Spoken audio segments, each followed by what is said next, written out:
CM Revanth Reddy gear మార్చి speed పెంచారు. నిన్నటి వరకు దావోస్ అమెరికా పర్యటనతో బిజీగా గడిపిన రేవంత్ రెడ్డి హైదరాబాద్లోకి ఎంట్రీ ఇవ్వగానే ఇక మున్సిపల్ పోరుకు రెడీ అయ్యారు. పోరులో కాంగ్రెస్ జెండా ఎగురవేయాల్సిందేనని పట్టుదలతో ఉన్నారు.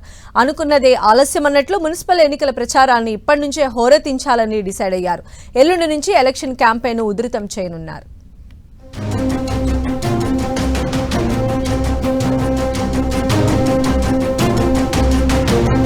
తెలంగాణలో 116 మున్సిపాలిటీలు 7 కార్పొరేషన్లకు ఈ నెల 11న పోలింగ్ జరగనుంది. దీంతో రాజకీయ పార్టీలు తమ ప్రచార హోరుకు పదును పెడుతున్నాయి. అధికార కాంగ్రెస్ పార్టీ తెలంగాణ మున్సిపల్ ఎన్నికల్ని చాలా ప్రతిష్టాత్మకంగా తీసుకుంది. ఈ ఎన్నికల ఫలితాలను ఏకపక్షం చేయాలనుకుంటున్న సీఎం రేవంత్ రెడ్డి క్యాంపెయినింగ్ లో మరింత స్పీడ్ పెంచాలనుకుంటున్నారు. నిన్న మొన్నటి వరకు దావోస్ అమెరికా పర్యటనల్లో బిజీగా ఉన్న ఆయన హైదరాబాద్లో అడుగు పెట్టగానే మున్సిపల్ ఎన్నికలపై ఫోకస్ పెంచారు. వరుసగా జూమ్ మీటింగులు నిర్వహించారు. అభ్యర్థుల గెలుపు, అనుసరించాల్సిన వ్యూహాలు, ప్రత్యర్థుల కట్టడి, ప్రచారం ఇలా తెలంగాణలో పార్టీ వ్యవహారాల incharge Meenakshi Natarajan, TPCC chief Mahesh Goud మంత్రులతో ముమ్మరంగా చర్చించారు.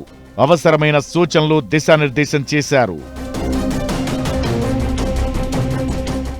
దావోస్ టూర్కు ముందు మహబూబ్ నగర్, ఖమ్మం జిల్లాల్లో పర్యటించారు సీఎం రేవంత్. ఇప్పుడు మిగతా జిల్లాలపై ఫోకస్ పెట్టి పురపోరు ప్రచారానికి సిద్ధమవుతున్నారు.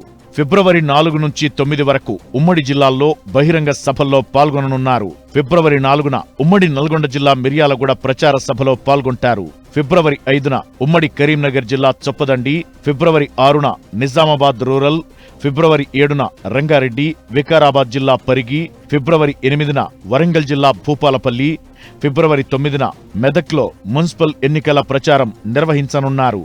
6 రోజులు రోజుకో ఉమ్మడి జిల్లాలో పర్యటించి కాంగ్రెస్ లో జోష్ నింపాలనుకుంటున్నారు.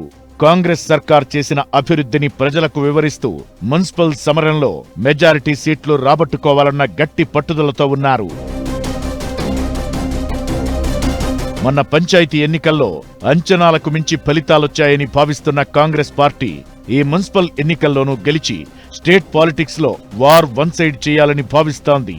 స్వయానా సీఎం రేవంత్ రెడ్డి రంగంలోకి దిగుతుండటంతో పార్టీ క్యాడర్లో ఇప్పుడు మరింత జోష్ పెరుగుతోంది. పురపోరులోనూ కాంగ్రెస్ జెండా ఎగరేయడం ఖాయమన్న ధీమాతో ఉన్నాయి హస్తం శ్రేణులు.